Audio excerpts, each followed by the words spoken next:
Salve família encarando, aqui quem fala é o Davi e seja muito bem-vindo ao nosso humilde canal. Meus nobres e queridos irmãos, eu vou mostrar para vocês uma matéria aqui que eu acho que eu não preciso fazer ligação, vocês mesmos vão ser capazes de perceber o que é que elas têm em comum e como elas se completam. E também justificam o fato de muitos brasileiros honestos, pagadores de impostos, amantes da lei e da justiça, têm cada vez mais perdido a fé literalmente na justiça, perdido a esperança. Fé a gente tem que ter em Deus. Mas aquela esperança de que, olha, se for pego, se pelo menos for pego, o cara vai pagar pelo seu crime. Isso tem mudado no Brasil. Essas coisas do jeito que estão aí, cada vez tem comprovado isso. E, como eu disse, essas duas matérias, elas acabam formando uma. Elas não têm ligação, mas elas acabam formando uma só. Veja aqui comigo essa primeira que aconteceu aqui no meu estado. O abraço apertado é de emoção e alívio. Gislaime Elizabeth dos Santos Albuquerque foi presa por um crime que não cometeu. Mas a justiça reconheceu o erro e mandou soltá-la. O repórter Adúcio Lucena conversou com a técnica de enfermagem no momento em que ela deixava a colônia penal feminina do Recife.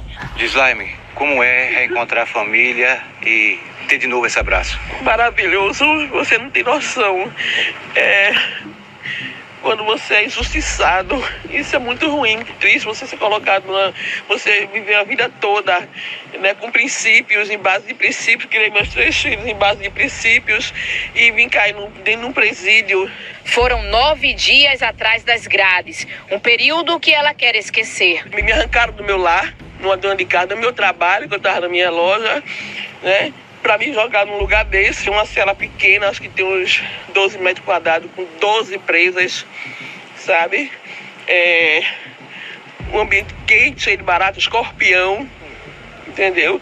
Eu não sou acostumada a isso. O pesadelo de Gislaime começou com um golpe aplicado em Minas Gerais em 2006. Criminosos aliciaram a pessoa e fizeram com que ela depositasse R$820. Mas a conta informada pelos golpistas foi a de Gislaime, que na época já não usava mais. Diante das investigações, a justiça entendeu que Gislaime tinha participação no esquema e expediu um mandado de prisão. Mas a advogada do caso, Tássia Perrucci, conseguiu provar que a técnica de enfermagem nunca tinha ido a Minas Gerais e que, na verdade, foi apenas mais uma vítima dos criminosos. Tinha dito a ela que eu não ia desistir de jeito nenhum e Deus protege os inocentes. E aí a gente conseguiu. Agora, livre da prisão, Gislaime desabafa. A justiça tem que ter mais responsabilidade, não é? Se tem inteligência policial, deveriam primeiro investigar melhor. É pobre, é negra, é mulher, então foi ela mesma. Bota ela mesmo, foi ela mesma. Será que se fosse um rico branco estaria aqui? Voltando, né, família? Agora, o Estado reconheceu o erro e mandou soltar. Isso é muito pouco. Tem que pagar uma indenização a ela. Porque tudo que a gente faz, qualquer coisinha que o Estado considera errado, você é multado.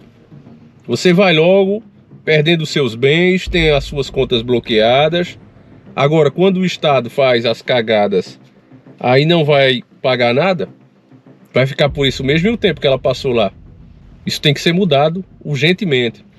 Agora, o que mais estranha aí é que você vê os figurões, não é, como o próprio Michel Temer mesmo, Aécio Neves, esses figurões aí, esses tubarões. Esses caras, direto, caem na malha fina nas investigações. Tem pessoas denunciando, dando relato, pessoas grandes que fazem acordo e dizem, olha, esses caras estão envolvidos nisso. E eles não são presos. E quando são presos, como foi o caso do Michel Temer, não deu 24 horas, soltaram o cara. Essa mulher passou um bom tempo atrás das grades. Agora, olha que coisa interessante. A mulher falou aí, né, se fosse rica e branca, será que teria sido presa? Bom, eu não gosto de colocar nesse termo porque o preconceito ele não é pela cor da pessoa. É o que eu vejo aqui o tempo todo. O preconceito é com quem é pobre. Se você é pobre, não interessa. Se você é branco, preto, não interessa. Você sofre preconceito. Isso é um fato. Se você tem dinheiro, também não interessa a cor que você é. Você vê aí, por exemplo, os jogadores mesmo, com as mulheres que eles saem, os lugares que eles frequentam, os amigos que eles têm. Não tem isso. O preconceito sempre foi com quem é pobre. Isso é uma narrativa de esquerda que, infelizmente, a mídia vai empurrando na cabeça das pessoas. Agora, a realidade, a resposta que essa mulher procura está aqui, ó. Vamos ver juntos aqui, ó. Olha a confusão que está se formando. Cadê o caso da Monique? Aí. Deram benefício da Monique para ela, não deram? Para ficar em casa? Deram benefício para Monique ficar em casa. Vai ficar no sofá de casa. Pode dar boa noite aqui, Jorge Wilson. Boa noite, Bate. Boa noite a todos que assistem nesse momento Cidade Alerta. Indignação. Indignação é a palavra. E sabe qual é o pior? Essa moça que sai sorrindo agora da prisão, olha, tá dando munição sem saber. Tá dando munição agora pro Jairinho, que a gente até agora não sabe se é cúmplice, se é comparsa, qual que é a relação dela efetivamente com o Jairinho. Primeiro eles eram bem próximos, depois não sei se de propósito, se foi simulado ou se foi algo verdadeiro, eles se separaram inclusive na investigação.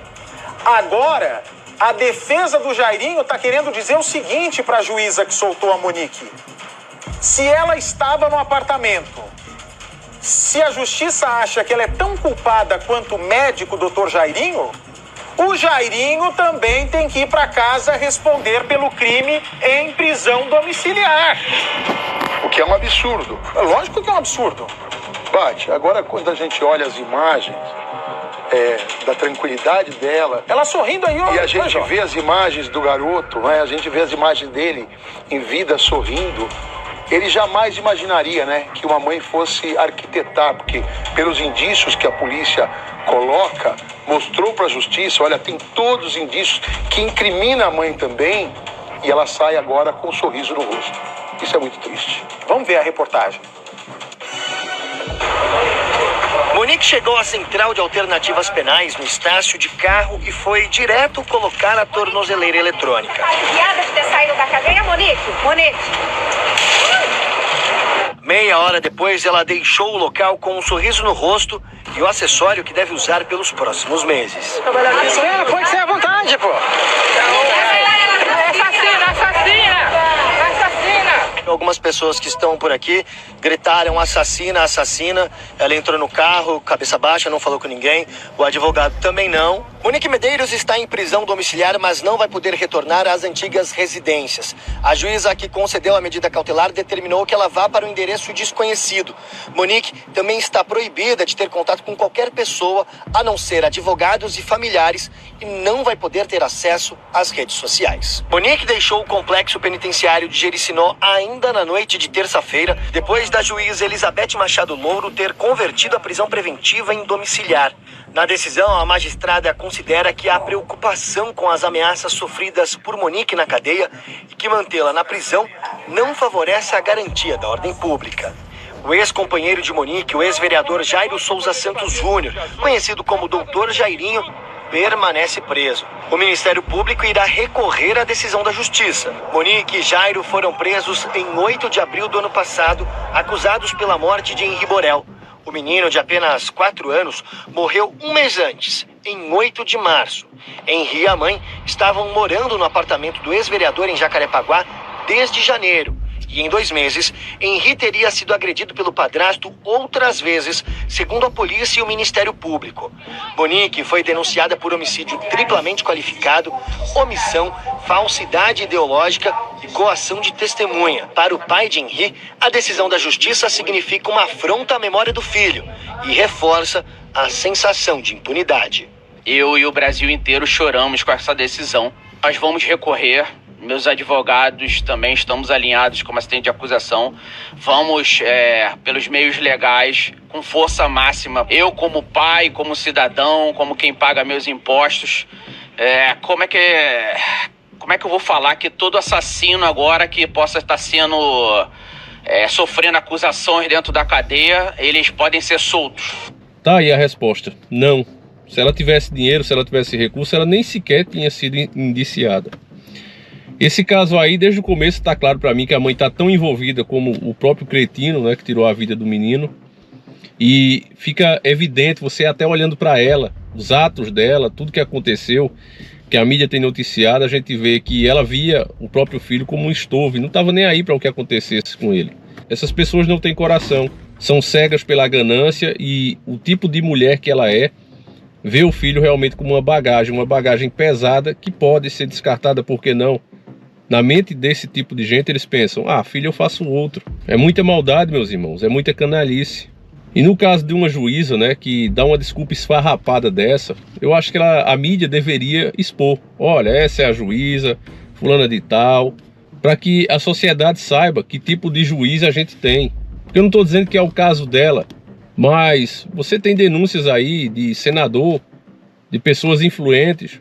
Sempre cito aqui o Cajuru porque foi a que mais chamou a atenção, né? Ele falou abertamente contra os Supremos, dizendo que os caras vendem sentença a rodo na palavra dele. Então, se isso acontece na mais alta esfera da justiça, por que não acontece nas outras esferas menores? O que é que a gente, como cidadão, deve pensar?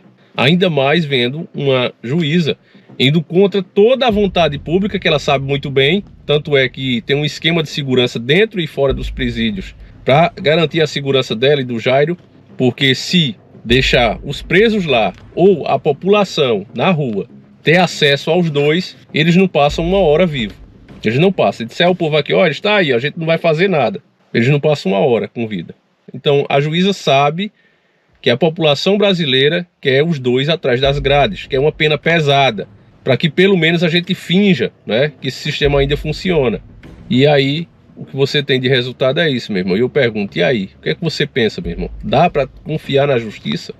A gente não está aqui, né, sendo contra as instituições de forma alguma. Agora, o que a gente está dizendo em alto e bom som é que o Brasil precisa mudar em muito a forma como escolhe essas lideranças, como dá esses poderes a essas pessoas. Muita coisa tem que ser revista. Cada vez mais a gente está vendo um desvio de função desse pessoal que deveria justamente zelar pela lei e a ordem. E os caras estão fazendo o contrário, estão colocando a desordem. Meu irmão, já disse para você, como aquela música do Gabriel Pensador, né, fala: levanta aí porque você tem muito protesto para fazer. Até quando a gente vai ser saco de pancada e vai ficar levando porrada? É isso que eu pergunto a você, meu querido irmão. Diga aí o que é que você sente vendo uma cretina que teve coragem ali de permitir que o outro vagabundo tirasse a vida do próprio filho enquanto ela assistia tudo e não queria nem saber, porque afinal considerava o filho uma bagagem, e outra, porque é pobre, vai parar na cadeia sem pena, sem dó. Me diga aí o que é que você sente. A gente volta amanhã, se assim o Criador permitir. Fiquem todos com Deus, um abraço, seguimos juntos.